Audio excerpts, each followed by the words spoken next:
Greetings and salutations, everyone. I hope everyone is doing well, and welcome back to tonight's second half.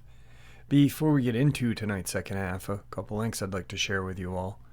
As you know, I rely on Patreon, PayPal, and my merch to help the channel to continue to grow and go. The links to Patreon and PayPal are in the description below. My merch is displayed directly under this video. Also, Dogman Frightening Encounters, Volume 1 through 3, the audiobook versions. They were written and researched by Tom Lyons, narrated and produced by me, Jeffrey Nadolny. Those audiobooks are available on Audible, Amazon, and iTunes, the links to which are also in the description as well. And finally, last but definitely not least, if you'd really like to help support this channel to continue to grow and go, simply subscribe, click the like button, and please leave a comment. It really does help, and guys, it definitely matters. Now, everyone, I have taken far too much of your time. Let's get on with today's second half, shall we? Today's first encounter. This happened about 10 years ago when I lived in Limestone, a small town in Maine.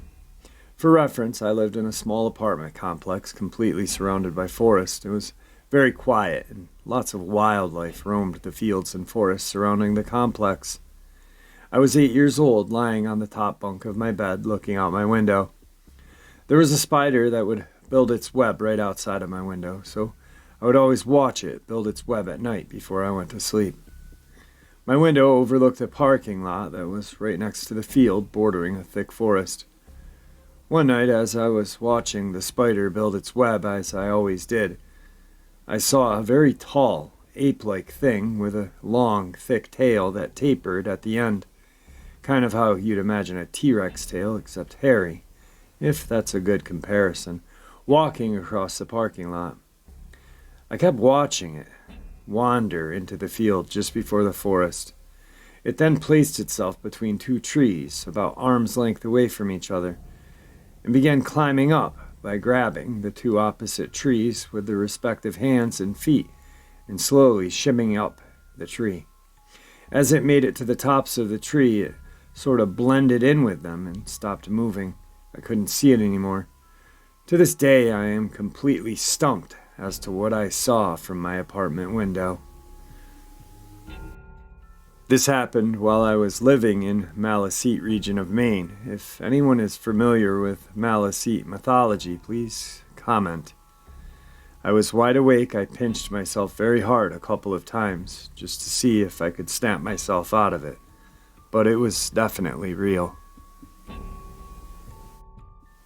Today's second encounter.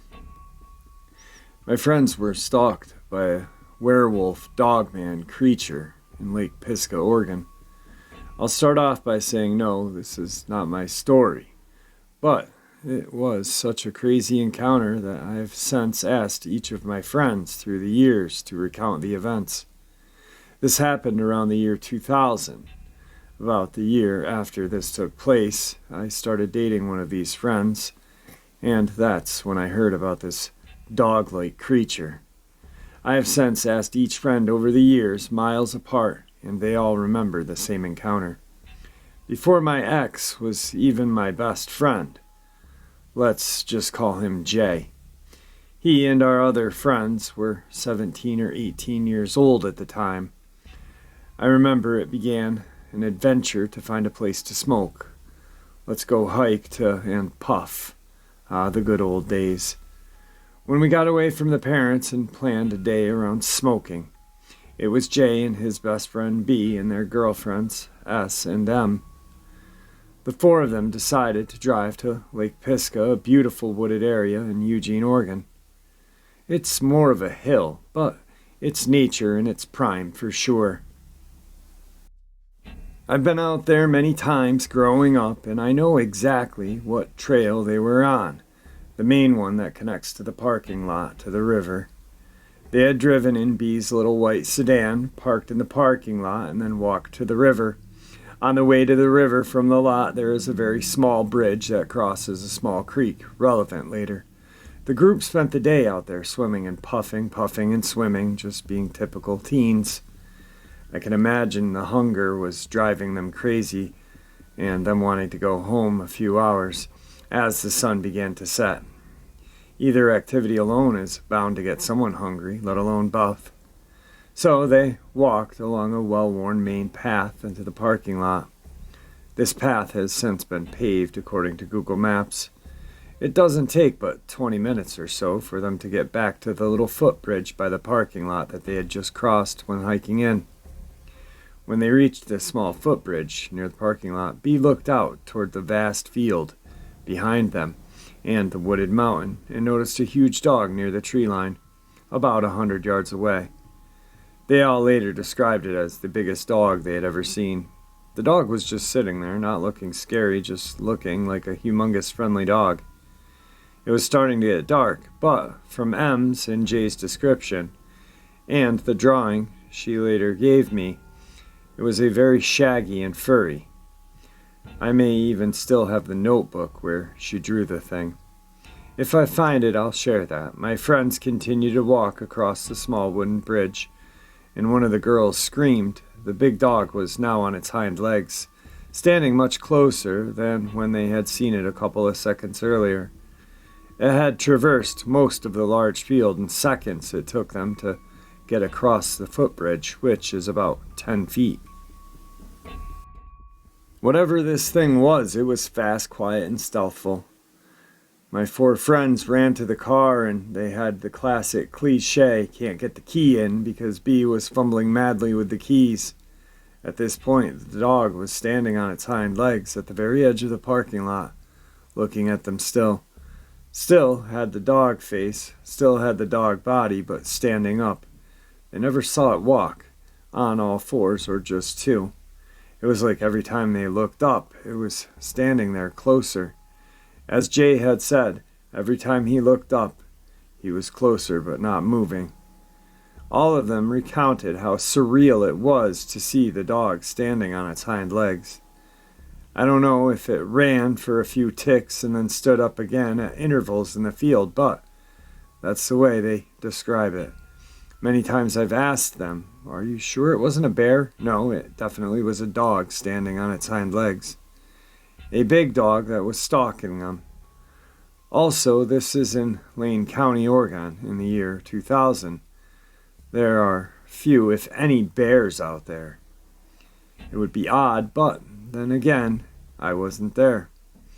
The kids got into the car and sped off, leaving Pisgah dog to its own business. I've never had a reason to doubt any of their stories. In fact, S doesn't like to talk about the incident at all, because it's still too creepy for her to recall. Today's third encounter. This encounter is a very personal one and a very long one, so I appreciate your time hearing it. Just to be clear, the story you are going to hear is 100% real. It happened to me, and I remember it like it was yesterday, but it was actually 25 years ago. I was born July 14th, 1958, so at the time of this, I was 33, because it happened on August 28th. My dad would always take me and my brother Jeremiah hunting, so that custom stayed with me forever.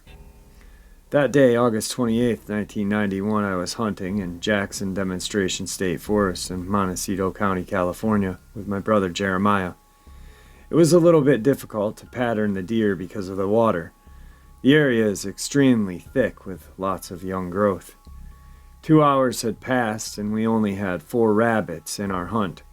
So we started to think about getting out of there, but we stayed for 1 more hour, just to make it worth our while. When we finally agreed that it was time to go, we heard something coming from behind us. It was a loud scream, and not a human scream, an animal scream. But it wasn't any animal we've ever heard before, so we decided to go back and look for the source of those screams. As we approached the site, we noticed that there was nothing there. We started to search the area, but as we were doing that, I felt the presence of someone, and I instantly felt observed. I turned around looking for someone or something, and I found something in the distance, hiding behind some trees. I didn't call my brother, as I felt it was nothing important. But when I almost reached the trees, I saw a heavy, hairy arm running across. I grabbed my rifle and followed the footprints left behind by the hairy man. After some 3 minutes of following, I finally caught up to the thing that left those enormous footprints. He was like 30 feet away from me. I hid as best as I could, and he didn't see me, but he certainly heard me because he looked around and started making some weird noises, as if he was trying to communicate. I wasn't sure if I should step away from my hiding spot and make contact with this beast, but I finally decided to do. I stood up and pointed my rifle toward him, slowly approaching until I was about 15 feet away.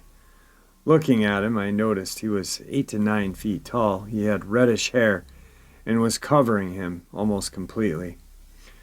Just part of his face and hands had no hair. I also noticed that he had some white hairs on his torso. He just looked at me and stood there making weird noises, but suddenly he mouthed a word. No danger. Very slowly, almost unintelligible, and pointed at himself. At this point in time, I lowered my rifle and kept looking at him. The nervous expression on his face had disappeared, and he started walking deep into the forest. I turned around and started looking for my brother, still shocked. When I found him, he was very worried. I told him what had happened, and he told me that he saw one also, a female with 2 babies in her hands. I'm not sure, but it's very possible that Sasquatch I found was the male one of the one my brother found, and the little squatch was their blood. When we were getting our way back to the road, I looked back and I swear I saw him in the distance observing us leaving. We never talked about this to anyone, but my brother contacted me recently with another story of a Sasquatch that I may share sometime. And because of that and this story, I became very intrigued about the subject. So I thought I'd share this story with you guys. Here are some things about the Sasquatch I encountered that I remember. He had reddish hair and white hairs in his torso. He had a deep voice, but was capable of screaming very high. His footprints were like 18 inches long and 9 to 10 inches wide. He also had very large hands, but looked very similar to humans, just more hairy. He had hair on his face that formed some kind of beard, and he also had some hair on his forehead, but his skin was more or less light-colored. Wide nose, wide lips. He looked like a hybrid human ape, almost like a Homo erectus or a Neanderthal. He looked very muscular. He couldn't stand completely straight long. He had somewhat clumsy way of walking, but he certainly could run pretty fast. He had some kind of language that was reminiscent of human language. He knew some words of English language. He was a peaceful being. Thank you for your time, and I hope you find this story interesting. I assure you it is 100% real. Today's fourth encounter. Last year I was living in a small mountain town in central southern Colorado in the Rio Grande National Forest. Super small town. Ute natives were tragically killed in the whole area of town. I don't usually get creepy vibes when I'm there, but it's definitely weird in many ways. I'm in my car at 2 in the morning with a friend. We had parked outside of our house looking down the road with only the street light across the street lighting up the area. From 15 yards in front of us, we see this large animal emerge from the darkness and catch the light. We started asking each other what it was and why it was so big. It was like the size of a small horse or a big deer. It was walking towards us and stands 1 yard away from my door. We're frozen, unable to move while we stare at it so close to us. And I say, "Is that a wolf?" It's all I could think it could be, tall, completely silver, looking like a wolf from the movies. As it stands so close to us, it looks up to the sky to the left and then to the right. Then it runs away towards the large cliffs at the back of the town, where the abandoned mines are, and at the large forest that begins there. We were stunned, stayed frozen in silence for minutes, until we started laughing. Eventually calmed down and went inside, still confused. After that, I told some coworkers how cool it was that we saw a wolf. They all said, "That's impossible. No wolves have lived here for decades." So I researched, and they're right. No wolves have been here for like 40 years. And it would be a miracle if I had seen one, especially a gray wolf. As I look more at pictures of wolves, my memory becomes clear. What I saw was too tall and too silver to be a gray wolf. My friend and I have not forgotten one detail of this theory or story. I am sure it was not a dog. If it was, it's the biggest dog in existence. I remember the world washing away as I stared at this shining fur. It was the most majestic animal I've ever seen. There were chills covering my body, and I could barely breathe. Today's final encounter. I was standing outside of my home smoking a cigarette in Maryville, Missouri at approximately 3 in the morning, August 2010. The streetlights cast a yellow glow over my neighborhood. The air was crisp from the recent rain. As I stood near the back door, I noticed something moved in my yard. Out of my periphery, I saw what was a dog, a really big dog. But when I looked at it straight on, I was scared. The dog was as long as a horse. It loped across the lawn, and I got a good look at it. The dog thing was tan, its tail long and bushy with a white tip. Its eyes glowed green. It stopped next to the neighbor's fence, staring at me the entire time with those green glowing eyes. It stared at me until I finished my cigarette and went inside. About 5 minutes, just long enough to smoke a cigarette. I was a little freaked out. The dog slunk off between 2 houses when I went in. I took his father outside to look for tracks the next day, but we found nothing. However, when I stood where the dog stopped at the fence, my heart jumped. The dog could have stood at the middle of my chest, and I'm 6'2". That wasn't the last time I saw this dog-like creature. Dad calls it the wolf boy. We joke around about it being a werewolf. A few weeks later, I parked my car on the street behind the house after work at around 3 in the morning. I sat inside of my car, smoking cigarettes, when I saw eyes staring at me through the darkness. The streetlight back there flickers. I was sitting in the car smoking a cigarette when I saw those green eyes. When the streetlight flickered on, he was the wolf boy. I thought my eyes were playing tricks on me because of the green glow. But it was the dog-like creature. It was lying down, just staring at me. Each time the streetlight flickered, the wolf boy inched closer. It was freaky, as close as a dog was when the light was flickering back on. I needed to go inside, so I just ran. Alright everyone, I hope you all enjoyed tonight's second half as much as I truly enjoyed sharing it with you. Thank you everyone for all of your support. Please stay safe and warm. It's getting cold out there now that winter's definitely upon us. And with that, may the Great Spirit watch over us all. And may He guide us down that path that we call life.